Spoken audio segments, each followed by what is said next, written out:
This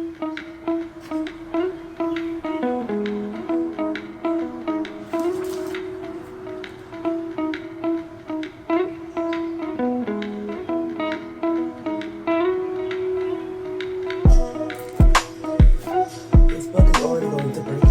Oh my god.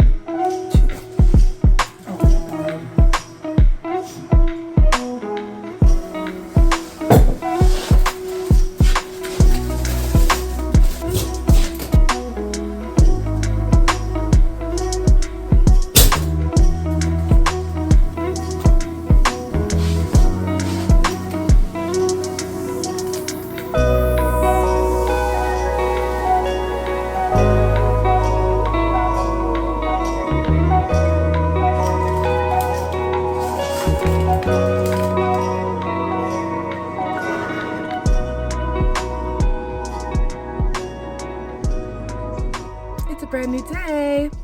Good afternoon. Finally, I've clearly been on the camera, or the camera has been recording, but I have not been talking. I got to read this morning for the first time for the year.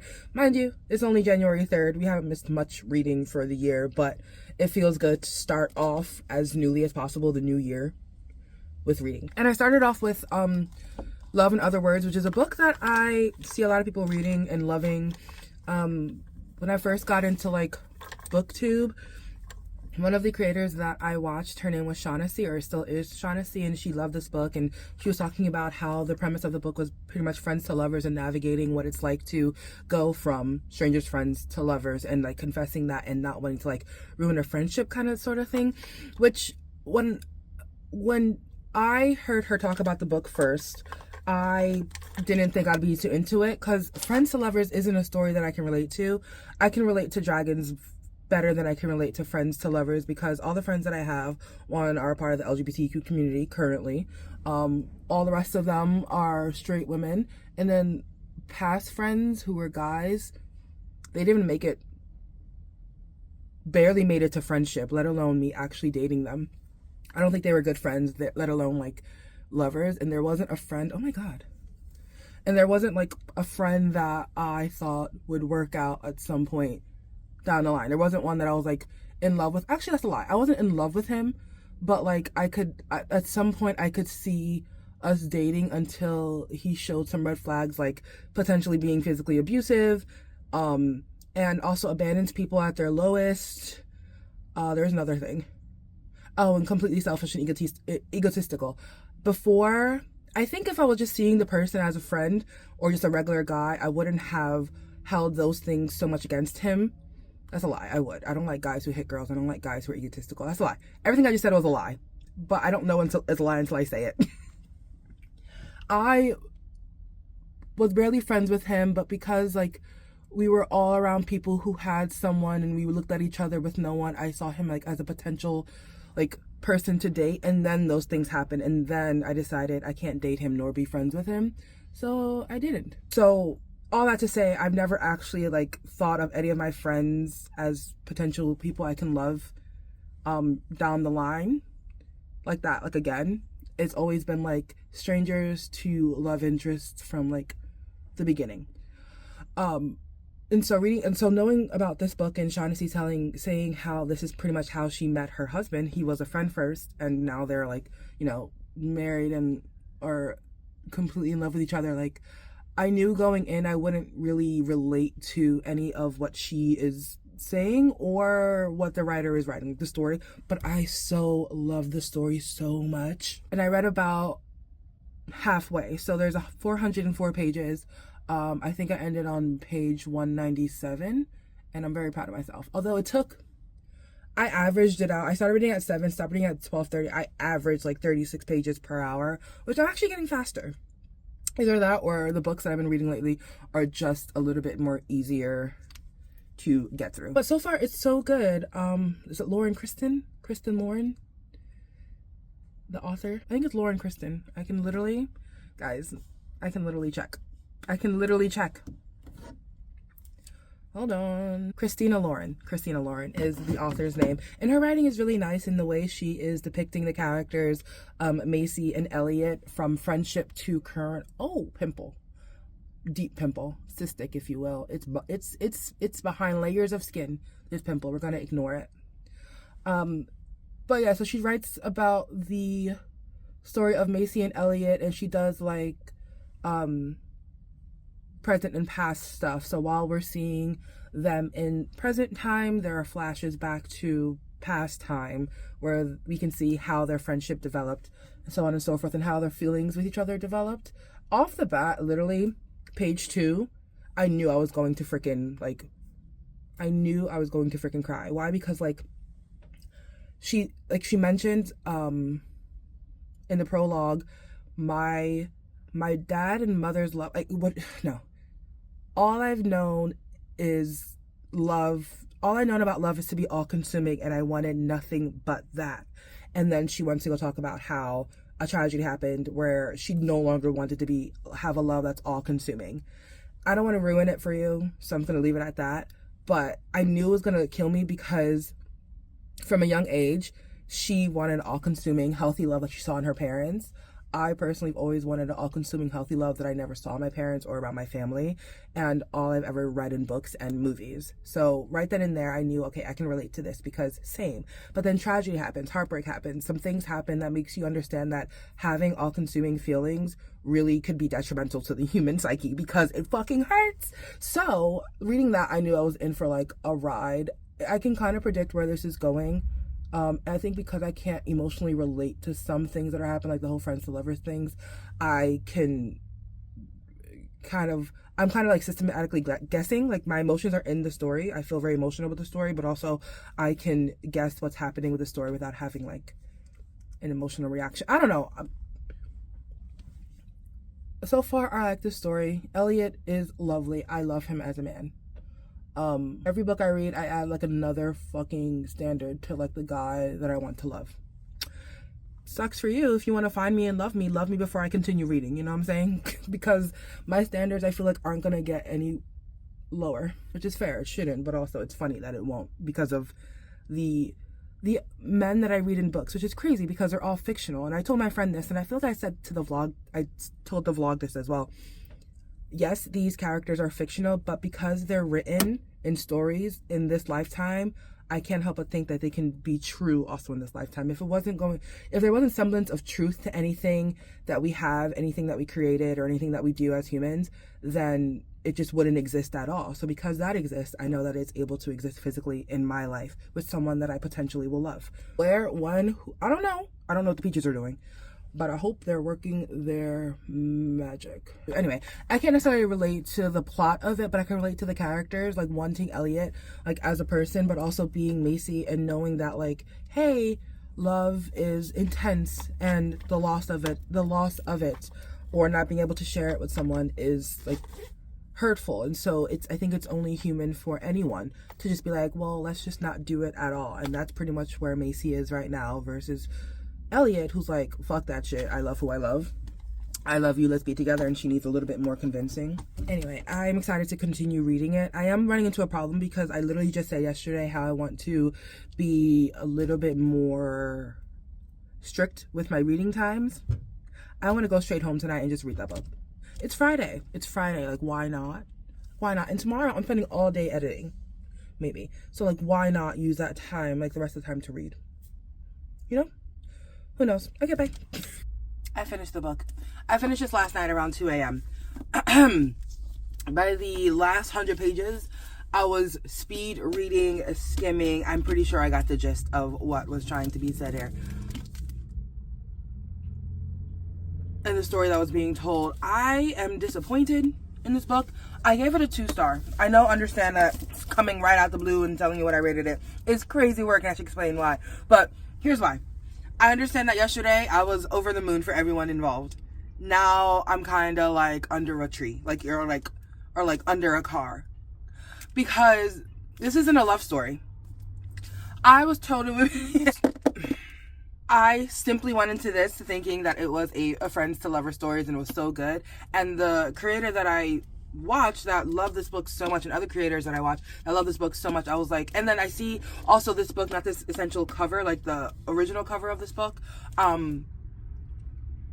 I saw that, I don't don't know what edition this is. Anyway, I saw it on so many people's shelves, and I'm like, okay, this is a great book. Everyone loves it, whatever. The ratings on Goodreads is 4 stars, a little bit like 4.2 maybe. I was ready to love this, and I didn't. And I guess I should have spoiler warnings here, but like, there's no way for me to tell the plot and tell my piece and say my piece without spoiling some stuff for this book. So again, essentially, this was a story about Macy and Elliot, two preteens who fell in love, had a falling out when they were 17 or 18. I think Macy was 17 and Elliot was 18. And then 11 years later, they see each other randomly in a cafe, and it rekindles everything. And I'm thinking, okay, maybe they did have a very, very strong love, foundational, very like, you're my person type thing. And that's why, you know, the situation of them being 11 years with no contact was probably like really hard. And at the end of it, when I heard about why they went 11 years without talking, I would understand, like I was hoping that when I got to that part, I would understand, yeah, this all makes sense. This is not a love story. Elliot is not a good person. Macy is immature. And their characters in general were just so skin deep. For the beginning of it, like half the book, 'cause I said last time I was talking, I was like 197 pages into half the book. That was all lovey-dovey stuff, and that's understandable. Lovey-dovey stuff.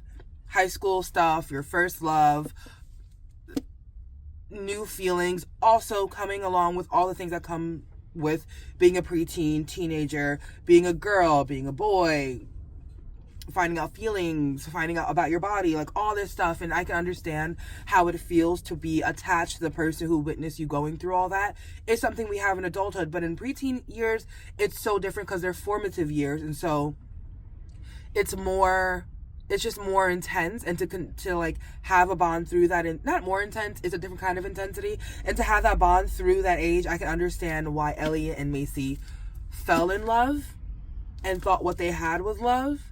It was not at all strong enough for their adult lives, and I think they would be 100% better without each other. Elliot, although I thought he was a good person, and he was, like, as a preteen little lovey-dovey guy, he always said the right things to Macy. He was always there for her. He never knew exactly what to say, but he would say something flowery and poetic because he was a reader, and readers are in nature poetic and flowery, and deeper because of literature they have read. That is just it. So Elliot, I think, was always like good at being with Macy, or Macy was always good with being with Elliot, or they were good to being together, because they can say flowery things that made it feel like they were reading a book and that they were in a beautiful story. Their bond was overbooked. She had a library in this second house of theirs that they were always just read books in and hang out in, and that's where they grew up together, and that's where they fell in love. Adult Elliot is an asshole because they were together. It took a while for them to like say they're boyfriend and girlfriend because they were deep friends, and they didn't want their friendship to be ruined by being in a relationship. And this was them just being 13 to 18, right? 13 to 18. This is all happening. All their backstory is 13 to 18 and then an 11-year gap. From 13 to 18, they were strangers. They become friends. They become reading buddies. They become lovers. They become intimate friends. They become intimate lovers. And then they become boyfriend and girlfriend. Like, that's like, and that during, they were like, I just don't know if we should be boyfriend and girlfriend since, you know, because she doesn't live next to him. It's like, he lives at their vacation house, so she only sees him sporadically. And they have updates on when they visit each other, or when Macy visits that area that Elliot lives in. And so they update each other, and through that they realize how jealous jealous of other people in their lives, like being close to them or whatever. So at the end of the day, whatever, they end up being boyfriend and girlfriend around 17 or 18, whatever, because they are far apart, and not far apart, just like an hour more, like 2 hours apart, whatever.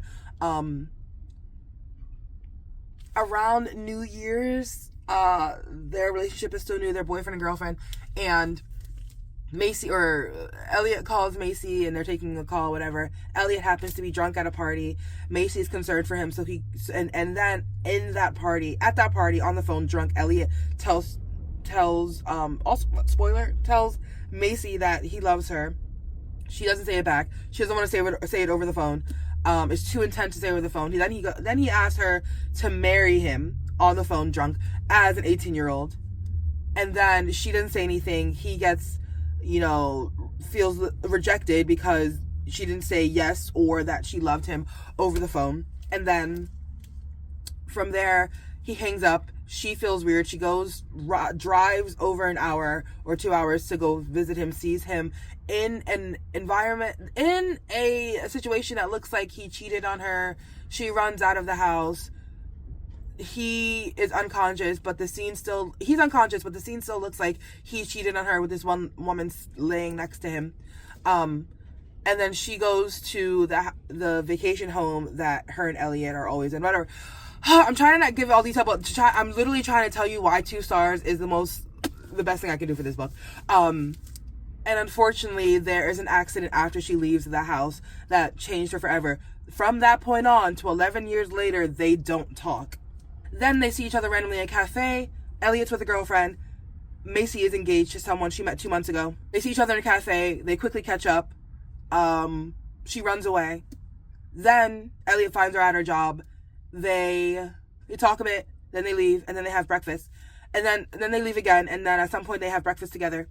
And Elliot tells her, "Oh, I broke up with my girlfriend." The day after seeing Macy, he broke up with his girlfriend. A week or a few weeks after seeing Elliot again, Macy calls off the engagement, right? A month after that, around New Year's and Christmas, there's Elliot's brother's wedding. And after the wedding, Elliot and Macy run into the courtyard or the garden that's at the wedding venue and like have sex. And then from that point on, they delve into why they broke up in the first place and what happened during those 11 years. But there's no depth to it. That's literally how I said it, is the detail in which I read it. In summary, obviously there's more like details about what the venue looked like, what are so-and-so feelings around so-and-so, but that's the premise. There's no depth here. And I understand it is a high school love story, but it's not a love story, because as a 30-year-old, what I've been reading in the past like 8 months are like adult love stories where the adults' lives have been through shit. Rock bottom, under rock bottom, higher than rock bottom, but rock bottom. And then they find love and they're able to like have life, have a little substance to that love, because it's so much deeper than just hanging out and talking about books. And I know that's weird and that's rude of me to say. And I think I'm also going on the fact that I don't relate to the story because the friends to lover thing really didn't get me. Also, I didn't relate to it because my high school romantic life was traumatic. And I have realized that all the people that I have tried to make love me, it would have been a mistake for that to ever be a foundational relationship for me going forward, because there's no depth to it. I understand how people meet their high school lovers and they fall in love and they get married, they do the family, and they're with each other for 30 plus years. And they watch each other grow through that. They go through hell, because you are an ever-changing human being. The formative years when you're younger, like elementary, middle school, all the formative years, middle school, high school, that's intense. And then you go through another developmental phase in your adulthood, because then you're trying to learn and rewire your brain from what you learned from those formative years. And if it was healthy, cool, you take it, you move on. If it wasn't healthy, you don't take it and you try to figure out like what to do. Sorry, I need to be a little bit lighter. What to do, and I can imagine how hard it would be to do that while being with the love of your life, or someone you claim to be your love of your life to the entire time, and them witnessing you through that kind of transition. And it works for some people. I think the reason why I can't get behind the story is because there was an 11-year gap where they had other formative stuff happen. And you mean to tell me that they just went back to their same old stuff when they were younger? We didn't get anything about Macy's job. We didn't get anything about Elliot's job. We didn't get anything about their life between the 11 years besides some small traumatic things that happened after that one night. But they are completely different people, still holding on to a vision of love that they had as teenagers that wasn't even deep. And I can't get behind that, because what happens after they kiss at the end? What happens after seemingly they made up for what happened, or everything's on the table and they understand that how both of them fucked up? What happens? I think that's what's pissing me off, because I know this isn't sustainable. And like I said before, I could get behind a love story with fairies and dragons easier than I can get behind this love story. Elliot is an asshole for breaking... Okay, here's also an asshole thing. Elliot broke up with his girlfriend the day after seeing Macy again for the first time. Then they had Thanksgiving. Elliot invited Rachel, the ex-girlfriend, and Macy, and Elliot's other, like, guy friend or whatever. And Rachel, like, blew up. She crashed out. Because of course she did. Of course she did. How much of an asshole could you be to be like, Macy has always been the love of my life. I'm sorry she came at the wrong time, but we have to end this now, just abruptly. How much of an asshole do you have to be? In addition to that, I know that he through the description of the book, he compared every person to Rachel, to Macy, a girl that he met when he was younger. He was so distraught by the events that happened, which understandably so. He was basically sexually assaulted. Sorry. But understand that, but it wasn't the fact that he was SA'd, it was the fact that he lost Macy. So for the next 11 years, everyone suffered because he couldn't have this one girl. And what got me, and what really I think gave me the two, is that I've been Rachel. I've been a Rachel. The people that you leave and hurt and break in the midst of a love story that's not true. I don't know.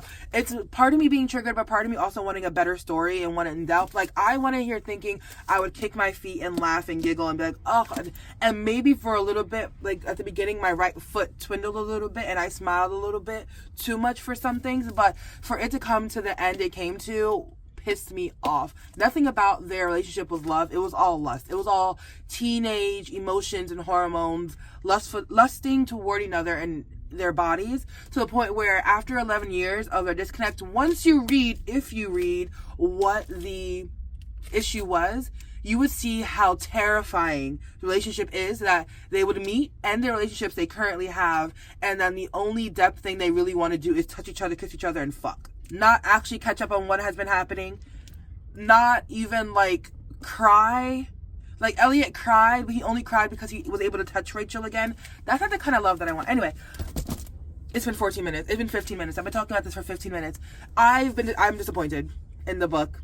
I don't understand how people see that as a love story or a commendable love story or a good one. It feels like it's on nothing. I'm currently at the library. I've been sitting in the front of the library for the past however long I've been talking to you. And I'm going in, I'm going to edit videos. I haven't touched any of the videos that I recorded in January, and I'm already overwhelmed. I haven't edited a video in so long. I didn't even do my due diligence and load all the videos into iMovie, so they'll be ready. It'll probably take an hour for me to upload all those things into iMovie so I can edit. So I have a long day ahead of me. I have coffee, I have snacks, I have a little drinky drink, a little white... little white peach lemonade. I'm pretty sure I thought I grabbed strawberry. White peach lemonade. It's lemonade. We're good. We're grand. And I was gonna go in and work in the library until it closes. I think it closes at 5.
So much is happening. Good morning. It's a brand new day. And we started our day. Oh my God, I already lost my ring. It's such in a crevice I can't get. No, everyone, hold on. Hold on. Everyone, hold the fucking phone. Oh, nope. That made it worse. I need a magnet, actually. Hold on. My ring got caught in a crevice of this. Sorry, 1 second. Oh my God. Okay. Got him. My ring. I took it off and put it just down so I can like put lotion on. Oh my God, it's a brand new day. And I woke up today and I started with going grocery shopping and doing the laundry. I woke up at, well, I planned to leave around 6 a.m. I didn't get up, honestly, around like 5:38. Even though I said yesterday, like today's the start of like the routine, I knew I needed to do laundry and it would help me if I just did laundry today than waiting for the weekend, because I needed options for clothes, and certain things like my tights or certain socks or certain like pants that I use for a lot of my outfits were in the dirty clothes, like it needed to be washed. So that needed to be done. So that's why I woke up really, and I needed to also go grocery shopping because I didn't have all the stuff that I wanted to have like an optimal diet for the day. So those things needed to get done before like anything else. And so I decided to read as I go. So I was reading in the laundromat a bit, but it's hard to get like completely engrossed in a story, especially when you're just starting the book while out and about. Like I'd rather be like reading only in like certain secluded places like my room or the library, which isn't really that secluded because there's people there, but you know what I mean, like quiet places where nothing is happening or my brain isn't thinking about like something else. Anyway, with that being said, I still was able to start the book between Lovers and Friends, I believe. Between Friends and Lovers. So far, so good. So it's basically about this doctor and influencer named Josephine. She has really strong feelings for her friend Ezra.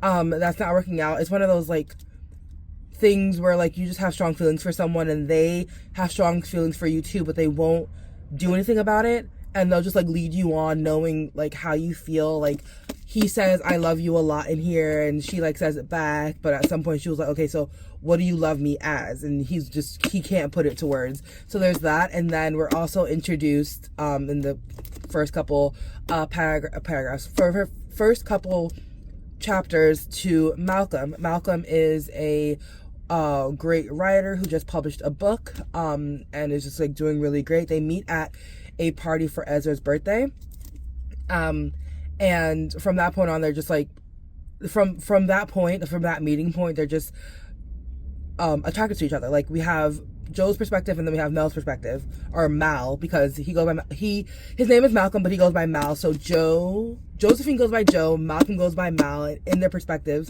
their chapters, it's like Joe's perspective and then Mal's perspective. And so right off the bat, they're really attracted to each other. They said it like to themselves or to their like during their point of view. And I just got to the part where they're going on their first date. A little bit of background about Josephine. I don't think it's really spoilers. She is 29 and she's a virgin, but she also does a very like sex positive influencer page on Instagram. Like it's a lot.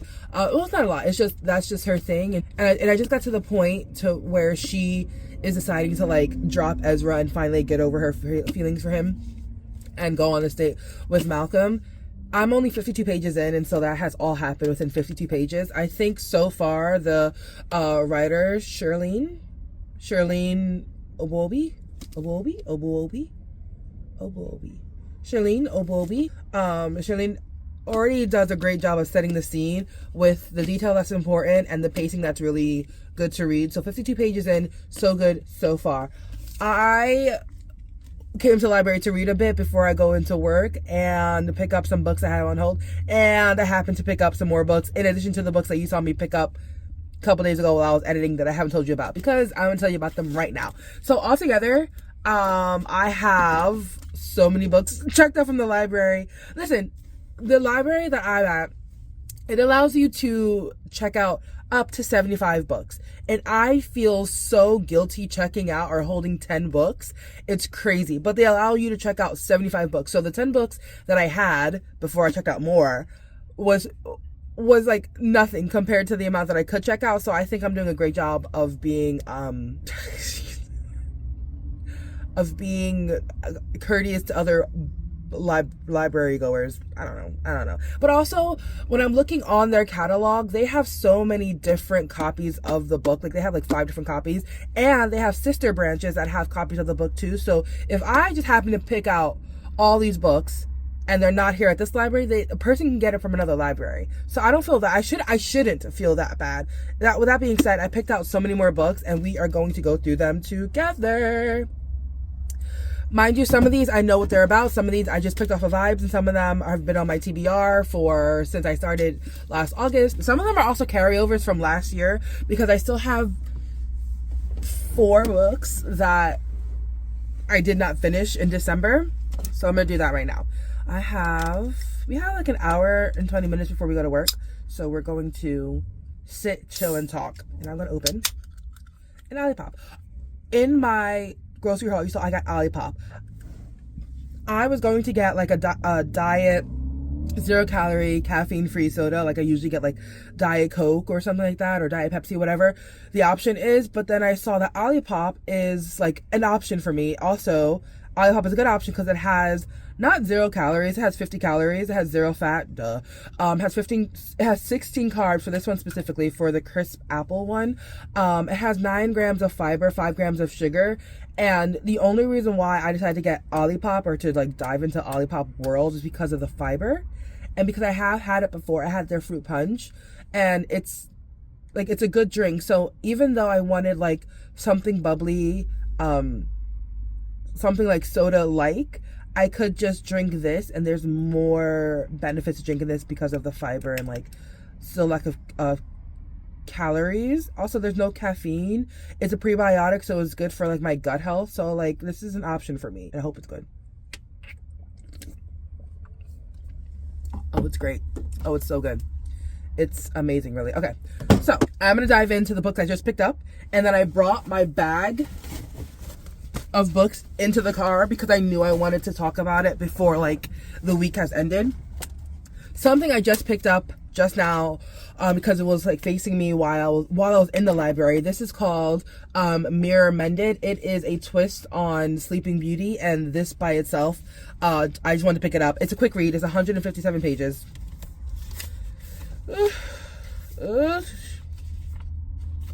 Hold on. I might have lied. It is 130 pages. The category of shelf it was on said under 150 pages, and so I thought this was 150 pages. It's 127 pages, or whatever I just said. 130 pages. So it just says a vivid, subversive and feminist reimagining of Sleeping Beauty. I'm sold. It's a quick read. I also have books in my TBR, like in my on my Goodreads, that are like also retelling of fairy tales, but fairy tales as it pertains to like the world of robotics, like in a more like think Blade Runner, but fairy tale. So like something like that. I have those kinds of books in my want to read in my Goodreads, and I think this is a good like start to reimagining fairy tales. So I'm excited for this one. The next one I got was on the translated shelf in the library. This is called The Unbearable Lightness of Being. This was translated from Czech. So it's a translated book. I like the name. I saw this while sitting down and reading, and I like the name, The Unbearable Lightness of Being. A young woman in love with a man, torn between his love for her and his incorrigible womanizing. One of his mistresses and her humbly faithful lover. These are two couples whose story is told in a masterful novel. In a world in which lives are shaped by irrevocable choices and by fortuitous events, a world in which everything occurs but once, existence seems to lose its substance, its weight. Hence we feel, says the novelist, the unbearable lightness of being, not only as a consequence of our private acts, but also in the public sphere, and the two inevitably intertwining. It's very simple. I think it's very much about messiness. But I really do adore the title, and so I grabbed it because of the title, The Unbearable Lightness of Being. The next one I grabbed because I believe he's gonna be mad as fuck when he can't go into that part of the library. You only enter in one part, but you can leave through different parts. And I have been led astray to think that I can enter into this part. You cannot, we cannot, and he cannot. It is a lesson to learn, and he has gone the right way. Okay, cool. This book, You Made a Fool of Death with Your Beauty. I was watching another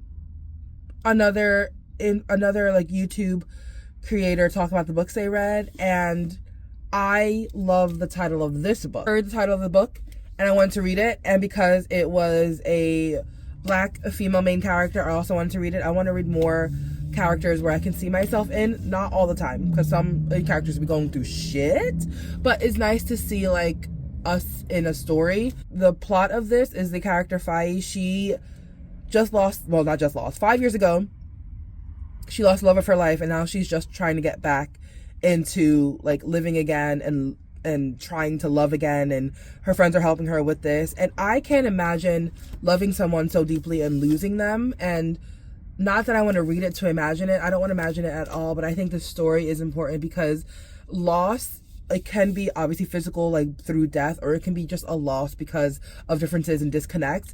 And getting past loss and grief of someone that you love, I think is an important lesson to learn. And I want to read the story about it. So that's why I got this, in addition to it being a beautiful title. And then I got 2 fantasy books. I wanted to get more into fantasy this year, like a lot more. I started with fantasy, or romantasy with the Powerless series. I didn't finish it because I have not read Reckless yet.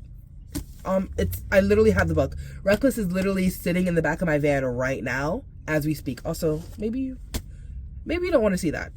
It's not bad back there. It's just back there, you know. So what I got was Throne of the Fallen and then Throne of Secrets. It's a duology, and I heard it's really good. And also the covers are beautiful. Almost dropped it. The covers are gorgeous, and I really like romance books because the covers are so gorgeous. Ask me what this is about. I don't know. Straight vibe. Somebody told me it was good, but because I wanted to get into romantasies, I've just been adding them to my list whenever someone made a recommendation. No matter what the recommendation is, I just added it to my list. 2 rivals torn apart by a dark memory reunite on a deadly... Is this Secrets? No, this is Secrets. Hold on, wait. That's the second book. First book. Hold on. Sinner, villain, wicked. The Prince of Envy has never claimed to be a saint, but when a cryptic note arrives, signaling the beginning of a deadly game, he knows it will take more than a hint of sin to win and save his falling demon court. Virtuous, darling, and a liar. The trouble with scoundrels and blackguards is that they haven't a monochrome of honor, a fact Miss Camilla Antonius learns after one desperate mistake allows Waverly Green's most notorious rake to blackmail her. Anyway, that's the start of this book. I think the Throne of Secrets is just duology. I think the 2 people who help each other out here don't help each other out in the second one. That's it. That's all. I'm excited to read this. It's a thick boy, but we have them. Now, those are the ones that I just got today and took out today. Now, for the actual books I have in the bag, because I have to redo this bag. Oh, I forgot I put snacks in here. So this book, it's not a library book. It's a book that I got for Christmas. The only one left by Riley Sager. Haven't read a Riley Sager novel. At least I don't think I have. At 17, Lenora Hope hung her sister with a rope. Stabbed her father with a knife. Took her mother's happy life. It wasn't me, Lenora said, but she's the only one not dead. That's a cute little poem that's on the back of this. Now reduced to a schoolyard chant, the Hope family murders shocked the Maine coast one bloody night in 1929. While most people assume 17-year-old Lenora was responsible, the police were never able to prove it. Other than her denial after the killing, she has never spoken publicly about that night, nor has she set foot outside Hope's and the Cliffside mansion where the massacre occurred. It should be a fun read. I also got Unlucky Day, which means I have 14 days to read it. Actually, now that it's been a few days, I have 10 days to read it. Lucky Day book from the library. It's all popular books. You grab it while you can on the there's no renewals, you can't put it on hold, and you only have 14 days to read it. So that means you grab it when it's on the shelf, you read it when you can, and you give it back when you have to. You cannot hold it longer. So I have 10 days to read this. The Women is a Kristen Hanna book, as you saw. It's a popular book, as you just saw heard me say. Kristen Hanna does a lot of historical fiction, and a lot of people said this is really good, but I know it's really heavy. Women can be heroes. When 20-year-old nursing student Frankie McGrath hears these words, it is a revelation. Raised in the sun-drenched, idyllic world of Southern California and sheltered by her conservative parents, she has always prided herself on doing what's right. But in 1965, the world is changing, and she suddenly dares to imagine a different future for herself. When her brother ships out to serve in Vietnam, she joins the Army Nurse Corps and follows his path. Just one small thing about it. I heard it's really good. Heard it's really heavy. But on top of that, I also still have Kristen Hanna's The Nightingale. This one is about... it's about two sisters. So it's about two sisters who live kind of separate lives in the 1939 of France. One leads a rebellion. I think one's a mom. I'm not going to go through all of this. I think I've talked to you enough throughout this entire vlog.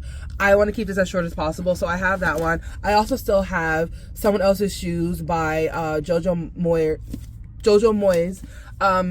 Two women trade bags while in a spa or in a gym or something, and they have completely separate lives, but getting their personal bags back to the other person helps them learn about each other, but also help them figure out things in their own life by way of just switching bags with a stranger.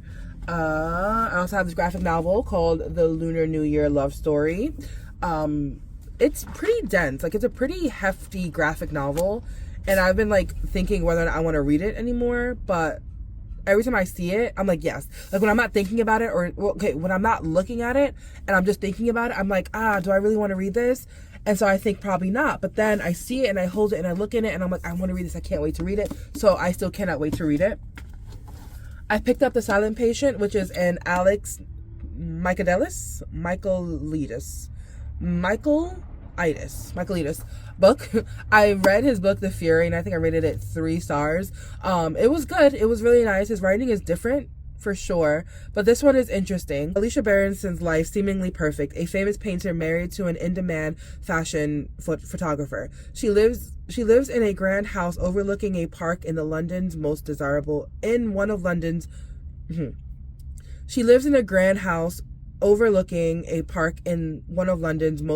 areas. One evening, her husband, Gabriel, returns home late from work, and Alicia shoots him 5 times in the face and then never speaks another word. Okay, so that's fun. I'm only reading the first paragraph of all of this. It sounds really interesting, and now I remember when I picked it up, because girl, and she never speaks another word after that. She's just silent. Like, why did she do it? We don't know. Hopefully we find out. If we don't find out, still good for her. You know what I'm saying? Fantasies and thrillers are something I really want to get into, and I still with my romance. I love me a good romantic book. Speaking of romantic book, Take the Hint, Dani Brown. I quickly saw this on someone's TBR, or maybe I saw it on Instagram, and I was like, oh, that seemed interesting. I think it was because the topic was men who will do anything and everything for the woman he loves, and this popped up. Was walking around the library, I saw it, I just grabbed it. I wasn't looking for it, I just saw it, and so I grabbed it, and I'm gonna read it. And then the last 2 things, Piranesi and then What Moves the Dead. I think these are thriller. Piranesi's house is no ordinary building. Its room is infinite and corridors endless. Its walls are lined with thousands upon thousands of statues, and each one different from all the others. Within the labyrinth of halls, an ocean of An ocean is imprisoned, waves thunder up staircases, rooms are flooded in an instant, but Piranesi is not afraid. He understands the tides as he understands the patterns of the labyrinth himself. He lives to explore the house. There is one other person in the house, a man called the Other, who visits Piranesi twice a week and asks for help with research into a great and secret knowledge. But as Piranesi explores, evidence emerges of another person, and a terrible truth begins to unravel, revealing the world beyond the one Piranesi has always known. Very nice. Short book, too. I think it's like 300 pages. I think it's like thriller mystery kind of thing, and I'm really into that. Wow, there's 5 pages of blank. 5 pages of blankness. Oh my god. 245 pages, a short read. And then What Moves the Dead. 2 people that I know have read this, and it looked pretty interesting. Also a short read. It's 165 pages. When Alex Easton is retired, when Alex Easton, a retired soldier, receives word that their childhood friend Madeline Usher is dying, they race to the ancestral home of the Ushers in the remote countryside of Ruritania. Sure. And they find there is a nightmare What they find there is a nightmare of fungal growth and processed wildlife surrounding the dark, pulsing lake. Madeline sleepwalks and speaks in strange voices at night, and her brother, Roderick, is consumed by a mysterious malady of the nerves. Aided by redoubtable British mycologist, right? Mythologist? I say mycologist. And a baffled American doctor, Alex must unravel the secret of the House of Usher before it consumes them all. Is the House of Usher, like the book slash movie, about important to this? I don't know. I'm not sure. But this is also just a cute, like, very short read, thriller, mystery, weird thing. But those are all the books I currently have in my current possession. Am I going to read all this in January? Probably not, but it'd be really fucking cool if I did.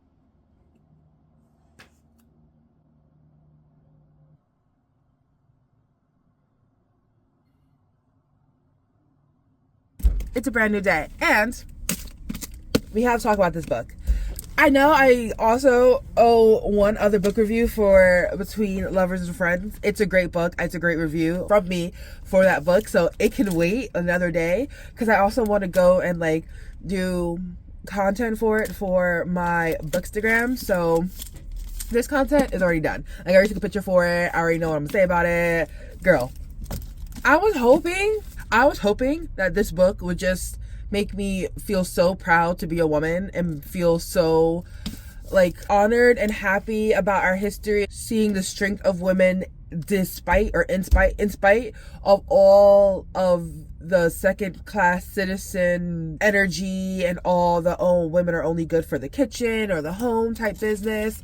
And yes, it gave me that, but to the very end, the first 200 pages of the book, so good. It talks about the main character, Frankie, and how after her brother enlisted in the Navy, she also wanted to enlist and be a part of something. She has a nursing degree, so she wanted to go overseas and like be a nurse, and she like wanted to do that.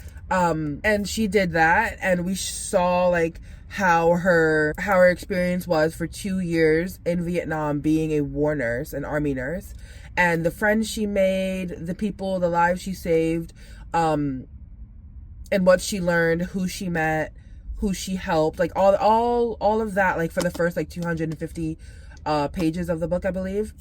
And then she comes home, and unfortunately, because women aren't seen as anything but second-class citizens or as like moms who should stay in the kitchen and not be a part of any war thing besides grieving lost heroes, lost sons, lost dads, or waiting for their person to come home. Like, if they, apart from that role, anything else they did, it was just simply not cared about. And Frankie, after she came home from the war, had to deal with the fact that what she did over there didn't matter, didn't count, wasn't seen as heroic, wasn't seen as needing help because of the suffering that came with her psychologically after being in Vietnam and being a nurse and seeing death tolls in the thousands, and like actually watching people die, holding their hand while they died, fixing them up enough to like keep going, but they're only half men afterwards. So we experienced her life after the war as well, and all things that she went through. And the story it was great, and then it was blah, and it felt very much like a soap opera, and everything bad that could go wrong would go wrong.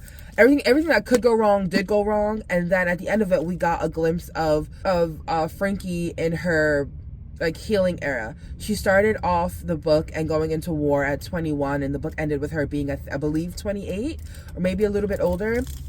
But we see her life between all of that, and that would have been a fine ass premise if I felt like the story of women behind the scenes were very prominent, but it wasn't the story of the women behind the scenes. It took actually a backseat to the story of Frankie, which makes sense because it goes with the times, and also Frankie's the main character. But Frankie's life devolved. Yes, war impacted her. Like, I'm not saying war isn't a big thing, and how Kristen Hanna wrote the story isn't an experience that someone probably had.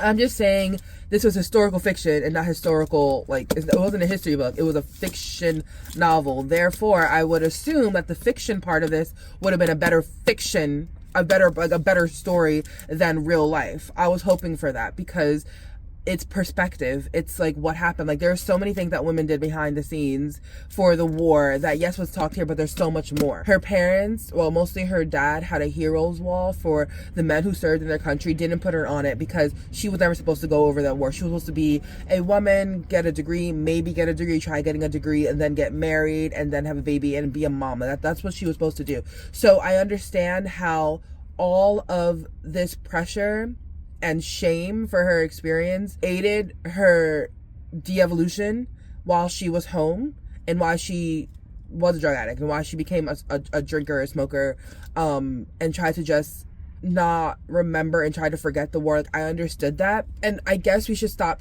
telling stories of women just completely being strong throughout this. I wish that Kristen Hanna wrote more about what Frankie did at the end. Like, she decided to get to move away from her parents, to buy 27 acres in Montana and turn it into a place for women who served in Vietnam to come and to heal, because the rest of the world wouldn't allow them to.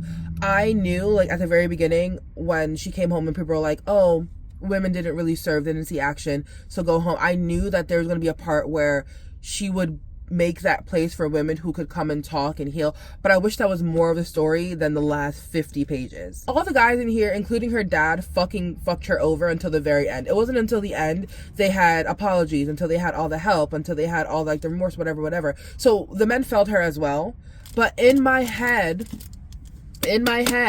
it could have been a better written story, but then wouldn't have taken away from the premise that the women suffered because men didn't see them as such. And the women of the war and the women of wartime, whether in the war or outside of the war, had to just be fucking women.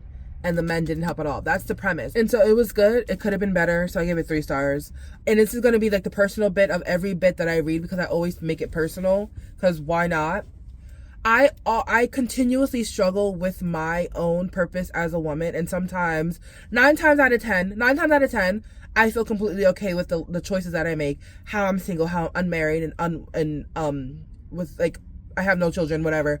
But that 1 out of 10 time where I think, well, maybe I should just be a mom, and maybe I should just be a wife, like, it would be easier than having a purpose, because having a purpose as a woman still to this day in 2025 seems like a stupid adventure, and it's something, it's seen as something that women do until they get married. Their purpose and their vision, their desires only matter until they get married and have kids, and I struggle with that a lot more than I like talk about. I'm always talking about, like, me, myself, and I, and doing the great things and being a great woman, independent woman. Sometimes it feels like I'm closer to just accepting that that people will only see me as useful if I'm a mom or a wife. And I don't want to be that. And then continuously reading stories written by women of that same fact is fucking annoying. And that's what pisses me off. It's like, we can write anything and be anything, but we continuously choose to rewrite the stories of the responsibilities and roles that men have given us over the years. And that's why I can't jive with that. Anyway, with that being said, that is the end of this book review. We're gonna go to a cafe that I haven't been to in a while.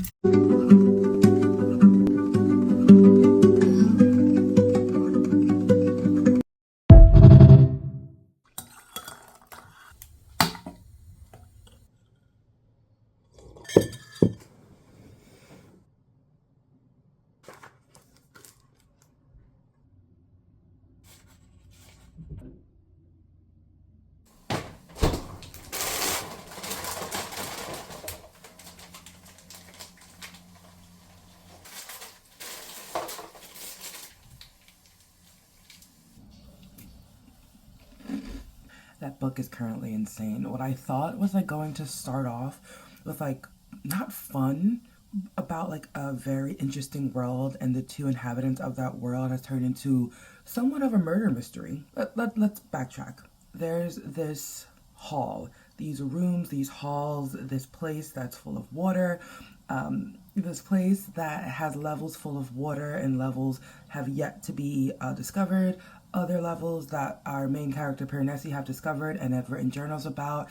He, along with another person that we call, or that he calls the other, are in this place. No other inhabitants. There are bones of people who used to be there that are past. There are bones of a capuchin monkey, I think it was, a capuchin? I think it's a capuchin monkey. Random things keep happening, and Piranesi keeps like writing it down in journals. What he's not doing is asking the questions that I'm asking, like, what the fuck? And then other people start to show up, and then other things start to come into play. Piranesi's mental health, or mental stability is coming into question. He's also questioning it. The other is questioning it as well, and I'm currently halfway through the book. It's like 240 something pages, maybe a little bit more. I've stopped at 125 because I have to eat and like get ready for work. And we're currently at the part where like shit's going down, and like my heart was like beating while reading it because I'm like, murder? At first, what was like world building and like super and ooh and wow and mysterious has become super mysterious. It's giving Clue. It's giving Clue if Clue was a fantasy. Like, who the fuck did it? Who did it? And also, Piranesi isn't asking important questions. He's just sitting there, let everyone talking to him like, babe, ask important questions like, what the fuck? Who the fuck? Why the fuck? How the fuck? Something. Where the fuck? But I will say this is an excellent story, and it's definitely getting me out of like my funk that the women got me into. And I've been reading a lot of like love stories. I'm really happy to like read a thriller. Is where it's at. It snowed yesterday to the point where we had to close work early, and so I stayed home and edited some stuff for like my Bookstagram. And this morning while reading, I heard someone get stuck. I heard and saw someone get stuck coming out of the complex. So I think I'm just going to Lyft to work today. I'm off tomorrow, so hopefully by that time everything's a little bit more thawed and I don't have to like shovel myself out or fear that I'll be slipping and sliding places. Better safe than sorry. But since I am off tomorrow, I think I'll just come home and read the book and like maybe finish it or get a little bit more ahead. It's really interesting. I have to stop at a really interesting part, which sucks. It's a brand new day and we're on our way to work. It's Wednesday and I finished this book. I had the day off yesterday. I finished it yesterday morning, and then I did a whole bunch of other like stuff to help my life out yesterday, which I'm very proud of myself. I finally got health insurance. Is it a good one? I don't know. I took in as much information as I could and made the best decision with all the information that I took in. And so we'll see if this one is a good insurance for me. Right now, knock on wood, I have no ailments. Maybe they're silent and I'm going to find them. But right now, I feel really good about myself. Besides being overweight and really gassy sometimes, which I think is just due to being overweight and eating the wrong things. I think I'm fine. I do probably have one cavity, which is covered, because I read and I got the information to do so. What else? Oh, and then this morning, I didn't read anything. I didn't start anything. I just sat and did my budget for the next couple months, which is only the end of January. Today's January 22nd, and February, because in March, I'm going to my first Comic-Con called BlurredCon, and so I'm splitting the hotel with two of my friends. They're brother and sister, but they're my friends. And then we're also splitting traveling costs. We're driving up there, or my friend is taking her car and she's driving up there, and I'm be a light passenger princess. And help out where I can financially. You want food? Got you. You want gas? Got you. Do you need me to drive? I'll do it. But are you sure? So that's what we're going to do in March. So I just wanted to make sure that with the plans I have for the small build out of my van that I'm doing, along with content that I want to create, that will cost some money because I'll be buying stuff, I'm able to do that. So I did that this morning. I feel really good about myself. I bought some stuff for the van build out, and I'll be doing that next week. I'm really excited. But all that to say, we finished this book. This book was not what I expected it to be. I'm going to reread the premise. Piranesi's house is no ordinary building. Also, if you hear rumbling, it's because my van is on. It's been below 10 degrees for the last couple days, so I'm making sure Ben is all warmed up. All his fluids are warm and nice, so we can head to work without a problem. So while I talk to you, he is warming up and doing his thing. Thank you, buddy. Piranesi's house is no ordinary building. Its rooms are infinite, its corridors endless, its walls are lined with thousands upon thousands of statues, each one different from all the others. Within the labyrinth of halls, an ocean is imprisoned. Waves thunder up staircases. Rooms are flooded in an instant. But Piranesi is not afraid. He understands the tides as he understands the pattern of the labyrinth itself. He lives to explore the house. There is one other person in the house, a man called the Other, who visits Piranesi twice a week and asks for help with research into a great and secret knowledge. But as Piranesi explores, evidence emerges of another person, and a terrible truth begins to unravel, revealing a world beyond the one Piranesi has always known. This is psychological. This is a psychological thriller. I believe so. I would claim it as that.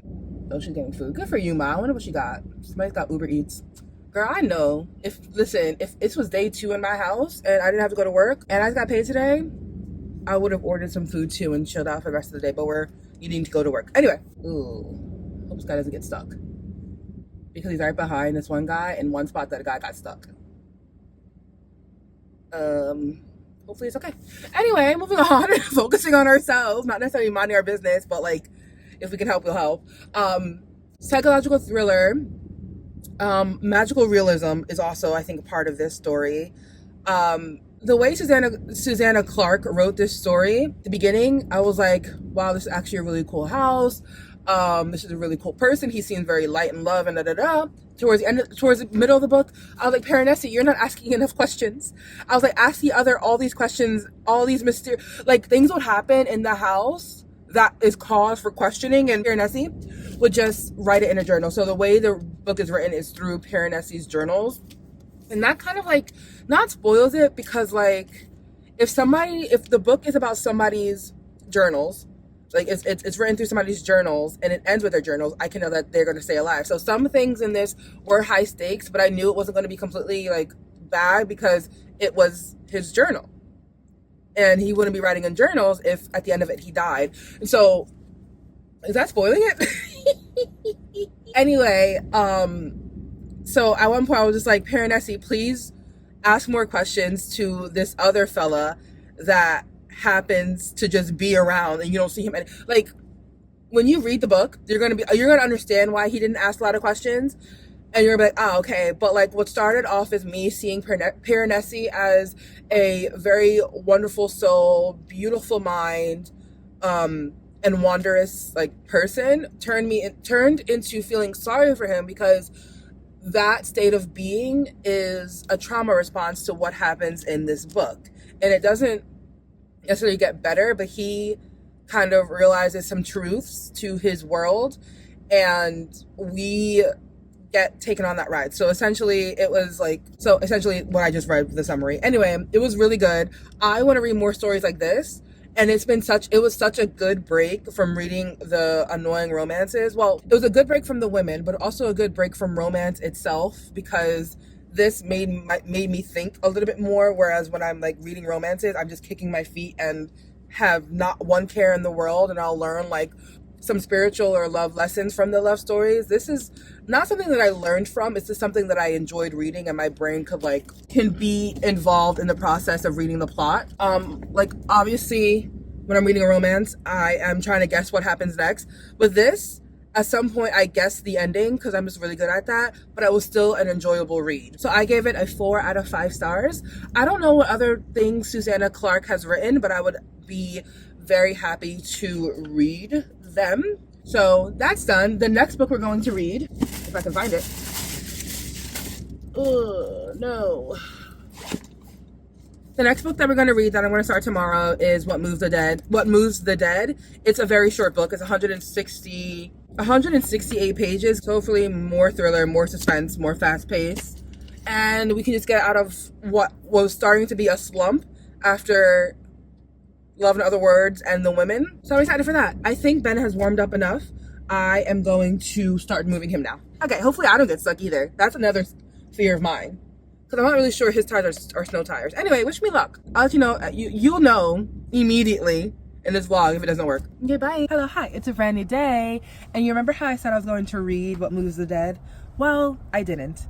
And so for the end of January, because it's currently January 28th and the end of January is on the way, we finished at 4 books. And I don't have them with me because I returned the books as I finished them. Some of them, most of them. But we read Love and Other Words, which we rated a 3 or a 2.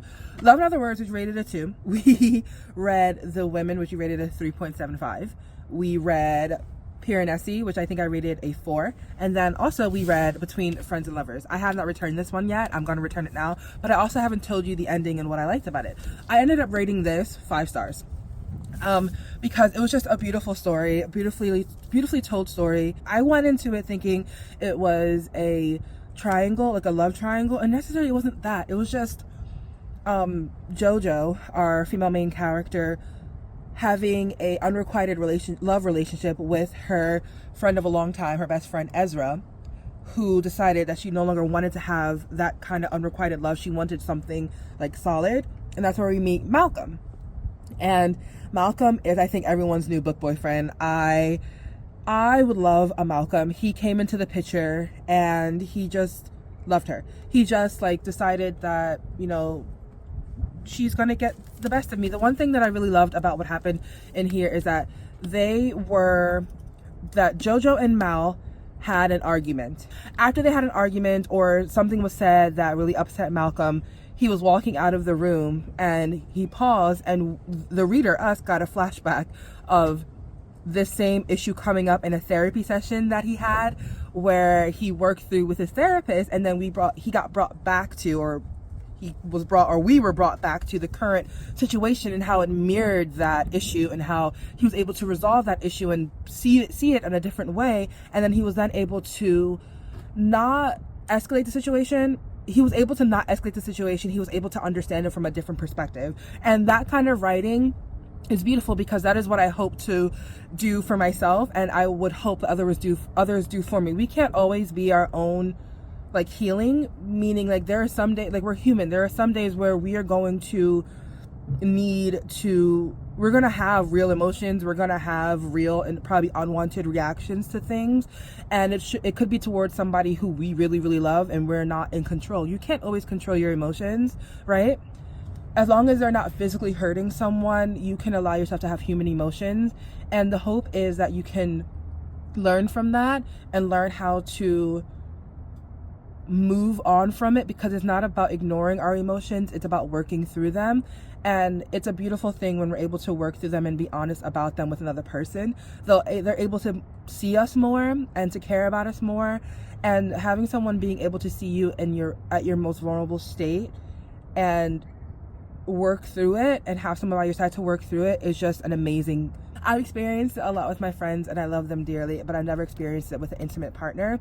And seeing that story with Mal and Joe has been amazing. She's not a character who is forthcoming. She's not a character who allows people to be there for her. She would rot by herself if she really needed to, and I feel that 100%. One thing about me, I'm gonna tell you I'm fine. One thing about me, I'm gonna curl up in my bed alone for as long as I need to feel fine enough to fake it out in the real world. And Mal only allowed her to do that, but just stood by her side, meaning like out of like in the kitchen. Like he would, like when she was like in a depression, he would like be there and not try to talk to her, but to like cook her food, leave it by the door. He would, after a few days, just talk randomly as if she was there to make her feel like a part of the conversation, even though she wasn't talking back or looking at him. And after a certain bit, she like decided, like she finally came out of like her shell. But like, it takes work to love someone, and it takes work to work with them through something that's really hurting them. And again, to see that portrayed here is amazing. So it wasn't necessarily like a love triangle. It was an unrequited relationship versus when it's time for the quote unquote real thing. And Shirlene Obawobi created a wonderful story with wonderful characters.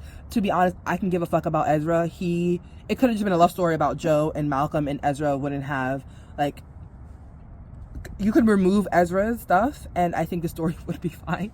Because he was just that guy who took somebody for granted. And at the end of it, he was like, well, I really do love you. I was like, well, you're too late. As a reader, I was like, well, you're too late. She found someone who was able to love her at the very beginning and see what he had at the very beginning and decided that he didn't want to lose it. This was an amazing story. I loved reading it. Also, I would say I did on my Instagram, The Flibrarian, where I'll talk about like books and bookish stuff. I did one book, one lesson, and the lesson that I learned from here is that love isn't something that you have to fight for. It's something that you have to work hard for, yes, but not fight for. Like the unrequited stuff I've dealt with all my life, and the way it was portrayed in here started with the relationship between Jo and her mom. Our family are our first contact with any of our life experiences, whether that be love, how family's supposed to look, how you're supposed to deal with issues, how you're supposed to deal with emotions, how you're supposed to cook, how you're supposed to clean, the music you listen to, the way you talk to people. That all that is learned through familial stuff. And if JoJo learned with her mom that she has to fight for the love of a parent, of course she's gonna think she has to fight for a love of a intimate partner, but she learned that she doesn't have to do that. And so I also learned that love isn't something that you have to fight for. People who see you will love you freely as you are, as you unbecome, and as you become, as you change. And if at any point you're hurting someone, they have the right to leave. At any point, if someone is hurting you, you have the right to leave as well. And that's a beautiful lesson that I learned from this book. That is the end of our January period, but also the end of the January reads. I read 4 books. I wanted to read 7. There was one other thriller and then 2 other fantasy books that I wanted to read, but my excitement for all the videos that I'm creating for this channel took over, and so we didn't read, and that is perfectly fine. We read what we can, and I never want to add shame to my reading life, like not again. No ma'am, no sir. So I don't want to do that. But with that being said, thank you for tuning into this video. Let me know if you read any of the books that I read this month, or if you plan to read them this year, and also put some recommendations down below. I love you. I am great for you, and I will see you in the next one. Bye.